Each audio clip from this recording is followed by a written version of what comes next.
ముఖ్యమంత్రి గారికి ఒక బావమరిది ఉన్నారు. ఆయన పేరు సూదిని సృజన్ రెడ్డి. సూదిని కుటుంబం, సూదిని సృజన్ రెడ్డి. ఆయన కంపెనీ పేరు Shodha construction limited. Shodha construction limited. ఏం చేసింది ఈ ప్రభుత్వం అంటే, ఆయన కంపెనీకి అర్హతలు లేవు, ఏమీ లేవు. వేల కోట్ల టెండర్లు దక్కించుకోవడానికి ఆయనకు గత నైపుణ్యము లేదు, గత అనుభవము లేదు.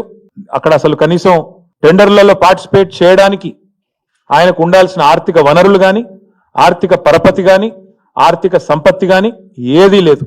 అందుకే ఏం చేశారంటే, ముఖ్యమంత్రి గారి డిపార్ట్మెంటు ఆయన స్వయంగా జోక్యం చేసుకొని ఈ పబ్లిక్ హెల్త్ టెండర్లలో ఆయన చేసింది ఏంటంటే, Indian Hume pipe company limited, IHP అంటారు దాన్ని అడ్డం పెట్టారు. అడ్డం పెట్టి ఐహెచ్పిని పిలిపించి మీరు బిడ్ చేయండి అని చెప్పి ఆ కంపెనీతో బిడ్ వేయించి ఆ కంపెనీ మొత్తానికి టెండర్ వచ్చేటట్టు చేసిండ్రు. చేసి ఏం చేసిండ్రు తర్వాత ఆ కంపెనీకి రాసిన ఉత్తరం ఇది.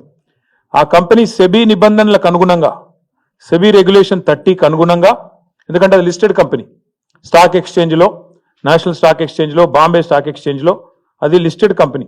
వాళ్ళు ఏం చేసినారు, మాకు ఇగో 1137 కోట్ల వరకు వచ్చింది, ఇందులో ఇదొక్కటే మాకు దొరికింది, ఇంకా దొరకని చాలా ఉన్నాయి, అందుకే 8,888 కోట్ల కుంభకోణం అంటున్నాం.